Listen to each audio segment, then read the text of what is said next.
Hello, my listeners. Welcome back to the Menopause Disruptor podcast.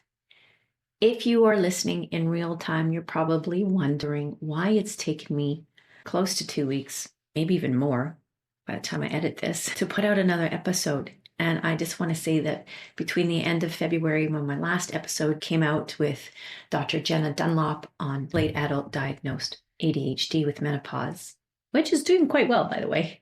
And today, when I'm recording this, I lost a dear friend, my furry baby, my girl of over 12 years, Ishka, a beautiful Siberian Husky with a personality of like a matriarch. She was so wise. Also, a terrible singer. Huskies love to talk, and she was always off key. And I miss her crazy sounds and her stories in the morning. I miss so much about her. And I'm really working hard to refrain from crying right now. But I just wanted to be brutally honest and authentic with you on this episode and just come out and talk about something that's so related, but seems so disjointed with what's happening in the world. It's taken me several days to sort of compartmentalize all this stuff and put it all together and figure out how can I present this as a podcast to make some sense to you, my listeners. And it's what goes on in the mind of women, menopausal women, postmenopausal women all the time. We have 10,000 crazy thoughts. We're constantly streaming stories in our head. Some of them are really great dramas. Other ones are ridiculous comedies, but they're worth talking about and sharing. And I have said this before, coming together in community, talking is therapy. And so as women, as we can enlighten one another with certain realities that we feel in our hearts and what's going on in our minds and what's happening in our worlds around us, it helps us validate our experiences and feel less fearful, less confused, less lonely, and a sense of normalcy. And right now, I truly want to have a sense of normalcy because my grief is quite heavy. But today I spent my session with my cognitive behavior therapist. Again, have done an episode more than once on this very topic. You can always go back and listen to Dr. Adriana Gurr, who's a cognitive behavior therapist. And then another one is with Dr. Charlene Ruan. Both episodes are doing quite well. What does that tell you? These are topics women want to hear about. So you can check those earlier episodes out on my podcast. But in my session today with my beautiful therapist I've been working with for well over a year now, I shared with her, I poured out my heart on losing my beautiful Ishka. And I said, I've just lost this desire to do the things that brought me joy, including podcasting, talking with guests, interviewing guests, editing, doing a monologue, which I haven't done in a while. And the first thing that she said is, Mary, you need to be okay to not want to do anything right now. But most importantly, be forgiving of yourself to feel this way. Grief doesn't disappear. It will show up in many different ways. And for me recently, it has been in the form of nightmares. I don't want to go there, but that's part of the PTSD mind. She says, grief doesn't disappear. It stays with us long after the incident, the significant emotional event has come and gone that's caused the grief. And when it stays with us, we learn to move forward again. And this is where I bridge menopause with grief. We talked about this in my episode with Dr. Adriana Gurr. Menopause is a process, a transformation, a transition of our younger self to our mature self. And in that process, there can be grief.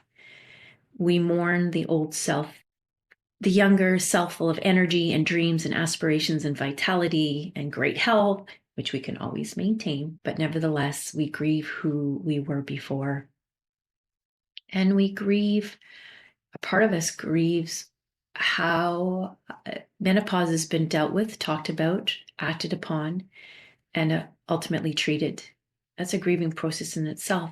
I know my personal feeling about it as I grieve what our mothers and our grandmothers and women before us went through when they were met with all kinds of patriarchy norms and standards that have shaped society still to this day, of dismissing their transition, dismissing their symptoms, dismissing their forgetfulness, gaslighting, misogyny, outright punished in some cases for going through a massive transition.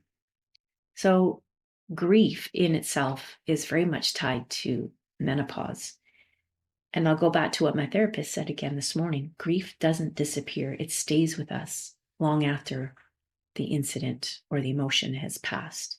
But we learn to move forward again.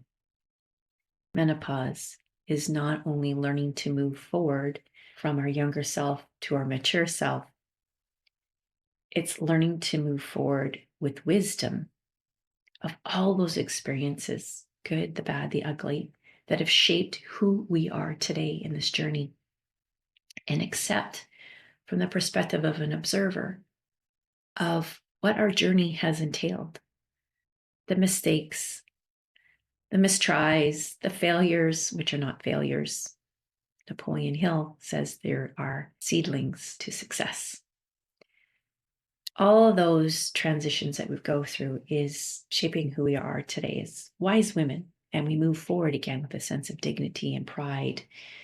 I really now have a better appreciation and perspective for grief counselors and therapists and women and men who work in this field. And I interviewed one in an earlier episode with Lisa Bohm, who talks about grief when she lost her teenage daughter and just was crushed with this overwhelming sense of grief. And in the episode, she shares how she learned how to move forward one step at a time, making little shifts every day to find purpose again, to find passion. But what I'm learning in my experience is that it's very important that we honor and be present with the emotion that we're experiencing. And again, observe it through the eyes of one who is curious, willing to recognize and accept without judgment or a desire to push away the emotion, and understand that these emotions at times feel so overwhelming that they'll never release and stay trapped with us forever. But there is a way to let them go. Crying, of course, is one such way. And boy, did I ever do a lot of crying. I had to cancel a podcast interview. I had been crying so much that my eyes were swollen, all puffy. I looked like I'd been punched, bloodshot, and I looked terrible. But it was real. It was raw, and it was very much part of who I was in that moment. And going back to the idea of releasing emotion, there are many techniques, and we've talked about them in previous episodes, from yoga and meditation and movement and mindfulness practices and self-love and acceptance to allow the emotion to move and shift. I want to share with you my recent learning journey that has helped me really appreciate not only this particular style of stress relief and this particular practice that has been around for centuries, but I've learned to appreciate that by being the practitioner and delivering this practice to others, it is bringing me so much joy again to help others in their healing journey, or just help others in their emotional stress relief and their stress management. Because in doing so, it helps me feel restored, or as my teacher taught me recently, to feel resourced. Such a beautiful word. This practice that I learned recently, and it's very much going to become a staple to my menopause doula coaching business and my women's fitness coaching, is restorative yoga. Yoga with pillows and blankets and props. The guiding principle behind restorative yoga is these three very important words. You might want to write them down or memorize them. Support creates release. Support creates release. This is so beautiful and so simple. When we can feel completely supported physically, as in restorative yoga, where we place bolsters and blankets and blocks underneath our body so that we have this beautiful alignment and shape that we can form so that we're not holding on to tension, but in fact, inviting the body to let go. When we can use this as a support mechanism to create the environment for which we can let go or release, our ability to close our stress cycle is incredibly enhanced. We store stress in the body. We store it in our gut. We store it in our joints. And who knows that more than anything than a menopausal woman? We store it in our muscles. We store it in our headspace.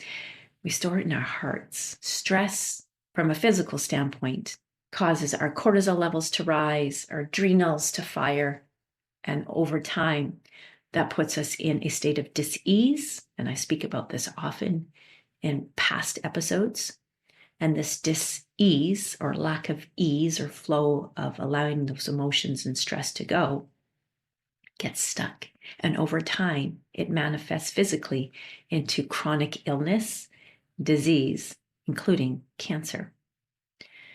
So when I learned how the stress cycle works in terms of the prana and the vayu, prana meaning our life force, and vayu is a Sanskrit word as well that means wind or air. You can relate it to being breath.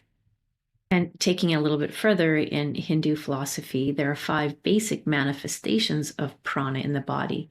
And these include the prana vayu, the samana vayu, the udana vayu, the apana vayu, and the vyana vayu. And this directly impacts different aspects of the human body. And so when it's out of homeostasis, out of balance, much like when our hormones are out of balance in menopause, then it can cause, again, dis-ease, lack of flow in the body. And over time, this leads to illness and chronic disease. Ayurveda refers to balancing the vayus in terms of the doshas, which is the body's constitutions. And we have the vata, the pitta, and the kapha.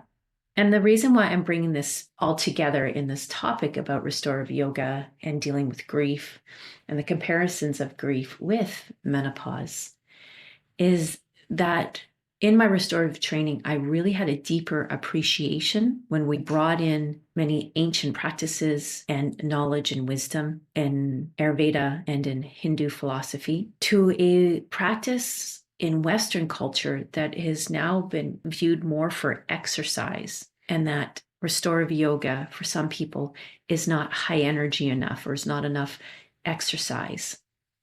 And there was a time, I would agree with you, my younger self who was go, go, go, cardio queen, work out hard, break a sweat, and keep going to the point of exhaustion would have said, I don't have time to lie down in postures that are supported. I don't have time to do that. I'd rather use that hour dedicating my energy towards a hard workout. But the truth is, that is why we in our Western culture cannot close the stress loop. We get triggered, we get stressed, we get triggered, we get stressed, we get triggered, we get stressed. And we're not taking the time to lean into practices, to refer to support, to close that loop, to downregulate the cortisol levels, to reduce baseline cortisol levels, to nurture our adrenal system, to allow our body to return to homeostasis and allow the prana or the vayu to flow freely throughout the body. But things are shifting and things are changing. And it starts with us.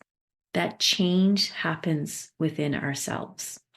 And I'm going to go back to my earlier point. Change happens at the point when we're ready to stop and observe instead of absorb what's happening around us from the external forces. When we can get curious with the emotion that has been stirred up within our bodies and then start asking questions of where it might have come from, then we can start to recognize what needs to be done to autocorrect. As a car on a road autocorrecting its course, or us autocorrecting when we're walking on a path that leads us astray. It's more so this autocorrecting that is innate to the species, including the universe itself, the ability to find a new homeostasis, if you will, and I'm probably not even saying it right, but I will refer to a quote from Sadhguru when he speaks of karma yoga. Karma yoga on the level of the energy or the prana, the vayu, like I spoke of, the pranic body. It is so vital for many reasons. For one, it can transform or regenerate the energy body in such a way that it is not just born anew, but actually stays new. No matter how much we exercise, Sadhguru says, or how carefully we watch our diet and stay physically fit, the body will age and it will decay. The mental body, as magnificent as it is, also will decay, as Sadhguru says, will rust with age. And many will find that their memory is not sharp when they were younger. Me, case in point, memory loss all the time, but that's coupled with the PTSD mind and concussion. But just our mental fog and confusion that we get through the menopausal phase is a sign that we are not staying young anymore. But the energy body, the subtle body, can be completely unaffected by the aging process. We just have to learn how to maintain it in just the way as we were when we were first born, as Sadhguru says. And so I'm going to bring it back full circle to the concept of restorative energy. When we are young, we leaned in to support naturally because it was innate to us as a creature for survival, first of all, that we needed the support network of our community around us. And that can be our caregivers, our guardians, our parents. Then it was further expanded to our schooling, the education system. Let's not throw daggers at that yet, but you get the concept. When we were young, we just took it for granted that we needed the support to survive. If we can go back to the mindset that as we get older and age, we can't do it alone. Life is going to throw curveballs, significant emotional events, no matter what, be it in the workforce, be it the loss of a family member, a parent, sibling, and of course, our frail loved ones, which we know we're only going to have for a fixed amount of time. They do not live very long, but nevertheless, when we are faced with these challenges and they throw us out of homeostasis, which further impacts the hormonal shifts that we will go through naturally with age, and we can accept that we need the support of others and community, and to be supported, we're enabling the body to renew afresh, to find a way to release, to allow the vayu, the prana, the energy, the emotions to release, to flow in and out of the body. And to now have found this modality, not just as a participant, but learning to be a practitioner to deliver it to others, has brought me so much joy. I have been practicing and giving free sessions to so many people now so I can keep familiar with the new learning, learn how to use the props, look at the body to understand where the body needs to release some more, can be more supported. When I can deliver that sense of support to others, that has been my healing journey. And coupled with my session with my therapist today, I really felt this called for a monologue, just me showing up, talking to you, being raw, being completely vulnerable and honest, because I know that if I'm going through it, several of you are too. I would say this is a perfect time to break for a word from our sponsors. Guess what? You, my listeners, are my sponsors. That's right. I would love it if you could support the show.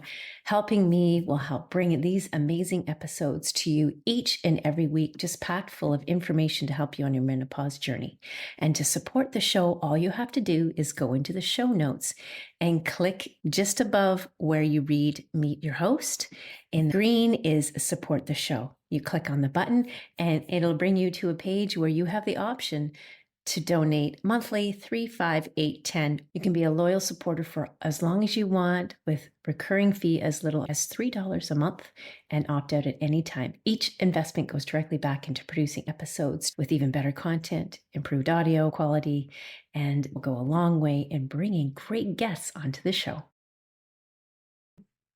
Now, let's talk about something grief related, but certainly emotional or stress triggering. That is the state of affairs today. What my therapist and I talked about again today was this undercurrent of unrest. These are the external forces out there that are happening to us and around us, maybe directly or indirectly, causing this level of uncertainty and unrest that is a trigger to stress. Speaking from a personal experience now, the state of the union today, the situation that we're seeing in the world today, worldwide, and the ripple effect, how bad karmic energy stuck within one entity's body can have such a massive ripple effect, like waves of an ocean that do not stop until it hits a barrier and breaks that wave, that outward exertion of this energy. It's having such a vital impact on so many people worldwide. So we talked about what is happening today in terms of a major correction or a major auto correction that systems, the world, individuals need to go through on a personal and on a global level so that we can destroy systems that were not working and construct new powerful systems that are going to support humankind as we move forward from a new perspective, a more compassionate perspective, a more supportive perspective. I just need to talk about this like the white elephant in the room, because as close neighbors to a nation that Canadians often think of as our, I don't know, a distant cousin, no, more like an older brother or a best friend. I don't know how you want to put it, but we feel very closely tied to our American neighbors. Let's face it, many of us Canadians have relatives that are American or living in the United States. Our countries, even though they have a border, are so intermeshed in so many ways. And I'm not going to get into it in terms of trade and imports and exports. I'm just talking about it from a community perspective. We're in this great continent together, defending our borders, of course, in trade, but just because we are so closely aligned in this part of the Western Hemisphere and the Northern Hemisphere. So when we see strife, just like in a family member where we don't have a good relationship or there's some infighting with a sibling, it lingers. And on a personal level, that strife is having impact on a personal level for many of us. And so I'm going to go back to my earlier point about recognizing it in terms of observe what is happening without having to absorb it.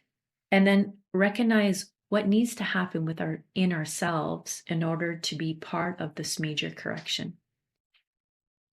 It starts with us. Discomfort is causing movement within the body, movement within the energy body, the physical body, even in our mental body, that is saying something needs to change. Something needs to move, something needs to shift, something needs to change. Like atoms, when they start to vibrate and move at great force, things shift and change. This is the point at which I'm going to share with you a story shared to me by my counselor today, my therapist. And I hope she doesn't mind that I'm sharing this story. It's very profound and very apropos of what's happening today. I told you at the very beginning of this episode, I would be a little bit disconnected and disjointed, but I'm bringing everything back full circle. It's just the way my mind works. It's all over, and then it strategizes and makes one big, profound story or package from which you, the listeners, can take away and go, that makes so much sense. We're getting there. But first, a story. Lean into this. The story is about monks in Thailand. And these monks are strapping leather shoes on their own feet before they'll do that for others. The moral of the story goes simply that trying to control the world, to avoid pain, to avoid unrest, one must first recognize they need to protect their own selves, heal their own selves before they can heal others. It goes like this, and I had to look this up because I found the story so profound. And I did find a website, rubyslippersredshoes.com. And it's a parable from the Shandiva, an 18th century Buddhist monk, who said that trying to control the world rather than working on one's own self is like trying to cover the world with leather to avoid the pain of walking on stones and thorns or glass. It is much simpler to put leather on our own feet. It's a parable that reminds us when we are impacted by stresses of the world around us, be it work, coworkers, a boss, family. In order to do something about it, we must first bind up our leather shoes, because only then can we help others put on their leather shoes. And then together we can take action. And that action is sweeping up the glass, the stones, the thorns below our feet.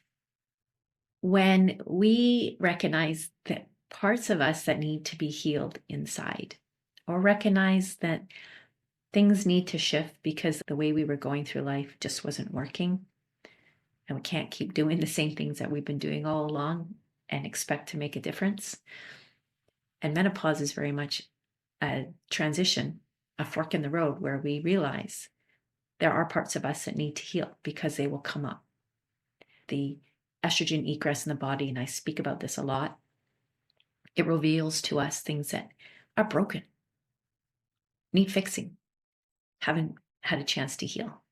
And my healing journey for me, again, something I speak about often, is recognizing that I do have an occupational stress injury related to military service. I get into a lot of detail with that on Dr. Fiona Lovely's Not Your Mother's Menopause podcast, if you ever want to take a listen. And then I also realized that I had to embrace the cognitive challenges I was facing that resurfaced my dyslexia, as well as some of the issues I had from a concussion when I hit menopause. And it was a very humbling experience to which I wanted to walk on that glass first and try to clean it up before doing the healing or binding the leather shoes onto my feet. But as I went through the process, I recognized that some support mechanism that was put in place for me to protect myself first and foremost and heal was very much necessary. And I would never have found it trying to continue to do it on my own. The lesson for us all is that if we think we can do life at any stage, amongst the upheavals, the emotional roller coaster, the significant emotional events, the passing of a loved one, grief, and not lean into the support of others, if we continue with that mindset, we will continue to walk on glass, to open those wounds, and to essentially be ineffective in the collective healing process.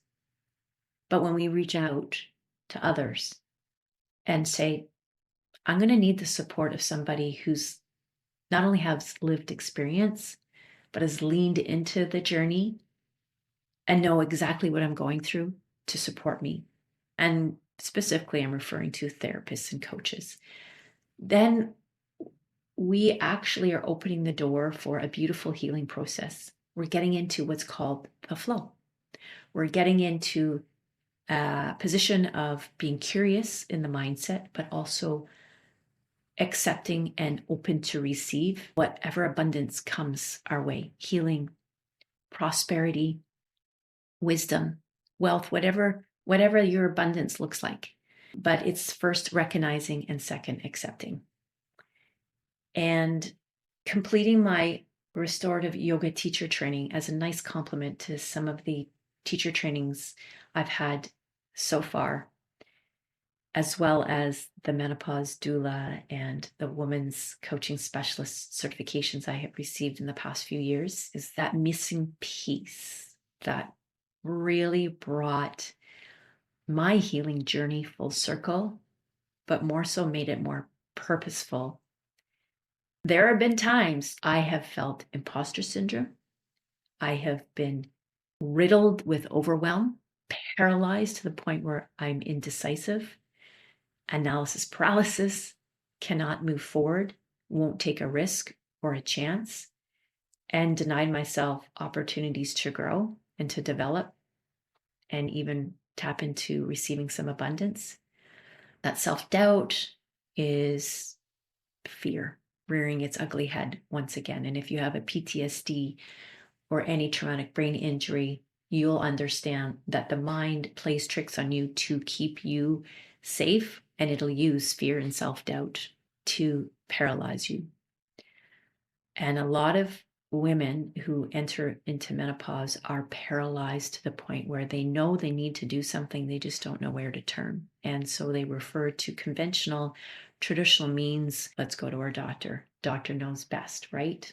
And well, that's why this menopause podcast is called the Menopause Disruptor, because we know the narrative around menopause support is shrouded in lies and distruths and gaslighting, and that narrative has to change. So to bring it to what I'm talking about as a coach, when we lean into the support network and reach out for somebody who can help us on our journey, we are inviting healing.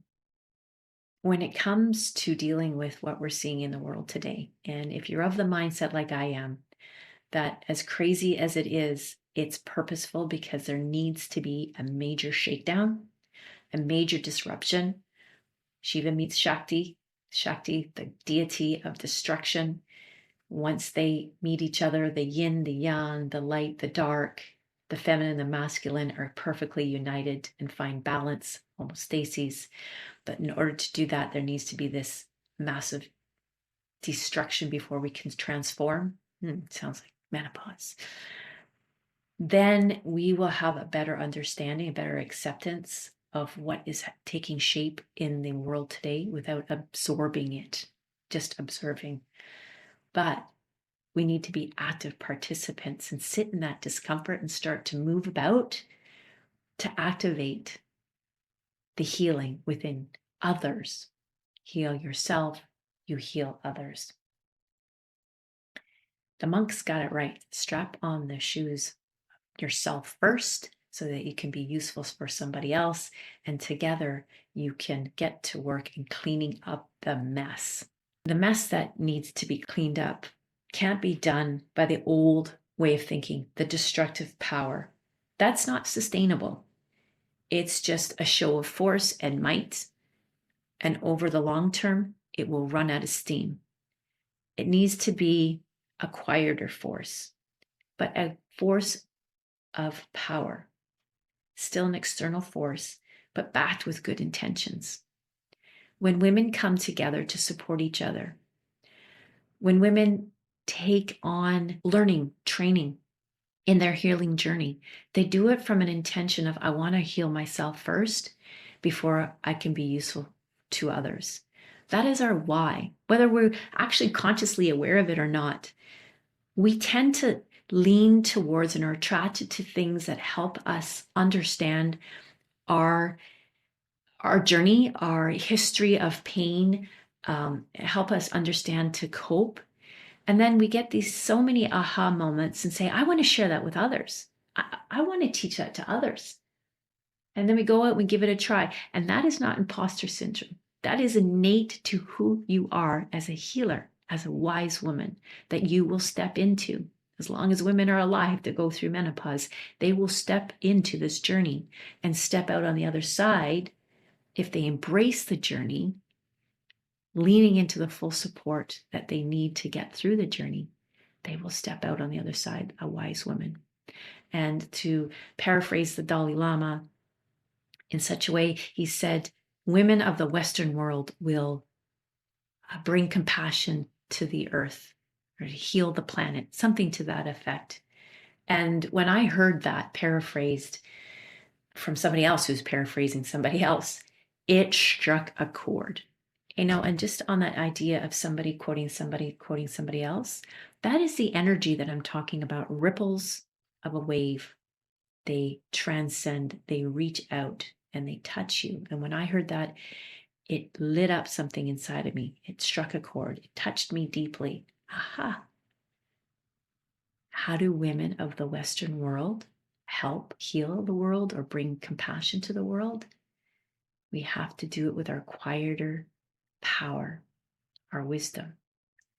And that innate wisdom is to lean into our pain points, our grief, our menopause symptoms with curiosity, and learn to embrace them and become wise so we can heal and help others to heal.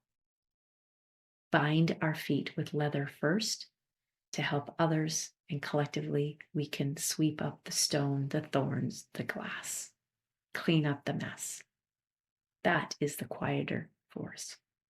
Finding a way to honor our pain and our grief in a way that is meaningful and compassionate and acknowledges that the grief is here for us to learn something about ourselves, and it will stay with us, but over time it becomes more bearable, and over time we release the stuck energy, the emotion tied to the grief, so that we can move forward stronger, wiser, a little bit more healed. So coming back full circle to the heart-wrenching goodbye of our beloved pet, our furry companions aren't just pets. They are family, confidants, and unwavering sources of joy and love. And they also help our health markers and longevity. Just today, I received a notification via email from one of my favorite health websites, nutritionfacts.org, a video by Dr. Michael Greger titled, "Who is Rescuing Whom? Pets and Life Extension." To summarize, Dr. Greger discusses the impact of pet ownership, particularly with dogs, on human health and longevity. And the studies that he highlights in his video show interactions between humans and dogs boost oxytocin levels, enhancing bonding between them. This is no surprise. Research also suggests that having a dog is associated with 24% lower risk of premature death, potentially due to, increased physical activity from dog walking. Dog owners generally have higher activity levels because we get out and walk our dogs. And here's another surprising thing. I love walking meditation with my dear Ishka, as well as her other Husky, Yoshi. We'd spend lots of time in nature. And I was always torn first thing in the morning, whether I go for a walk or meditate. And I combined the two. And here's a sign I know is coming from Ishka. I recently came across on the app Commune, I'll share that in the show notes as well, a walking meditation series. This one called Welcome to the Path of Presence, created by Murray Hittery. He is a composer and the creator of Mind Travel, which is a musical experience designed to move people to their greatest potential through music. And this one particular episode that I landed on, sadness, how we can embrace sadness and move past that emotion to find new meaning in the overwhelming heaviness of grief. And we know that when we lose a loved one, this grief can be profoundly deep and personal. It is so important, like I said, to recognize and honor this grief and allow yourself the full spectrum of these emotions, sadness, anger, guilt, to come full circle. They are valid. They are part of the healing process. Everyone will grieve differently. Some seek solace in creating a memory album or planting a tree of remembrance, writing letters to their dearly departed companions. It's crucial to find some sort of ritual that resonates most with you to get that closure, but also don't hesitate to lean out to your support network. Being in community, and I have said this so many times in previous episodes, is vital in women's health as we move past grief, as well as transition through menopause and other life changes. So this restorative yoga practice, both as a teacher in training and as a practitioner myself, has been transformative and so healing. If you live in the Comox Valley area, I encourage you to check out some restorative yoga sessions beginning later this month in March at Broken Squirrel Wellness. This practice not only aids in one's healing journey, but also helps one navigate their struggles. because restorative yoga emphasizes deep relaxation, allowing one to release tension and find peace through the gentle, supported poses. Remember, support creates release. It truly is a beautiful way to reconnect with your body and soothe your soul. In my strength training and bar classes, I integrate restorative yoga now to allow my participants, mainly women, to stretch, to release, and over time and continued practice to reduce baseline cortisol levels. These gentle stretching and focused breathing practices truly helps to balance the mind and the body, and let's face it, helps improve sleep quality. There are so many beautiful postures supported with props for heart opening, grief support, as well as emotional trauma that we store in our hips. Check it out, Broken Squirrel Wellness. The link is in the show notes. I would love to have you come try a class if you live in the Comox Valley area or are traveling for a visit.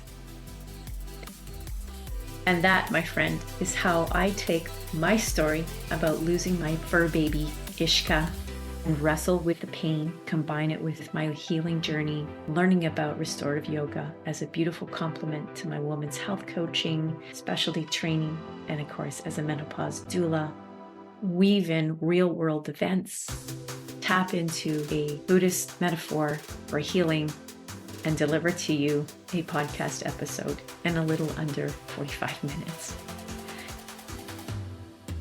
Thank you again for joining me with this deeply moving and personal episode of the Menopause Disruptor podcast. I hope it brought you some comfort and insight, and I'm always eager to hear from you. So please share your stories or tips or write a review. You can find the link in the show notes. Remember, you're not alone on this journey. Until next time, stay strong, embrace the changes, and keep disrupting the status quo with compassion and care. Midlife should be the best life. And it will be. Namaste.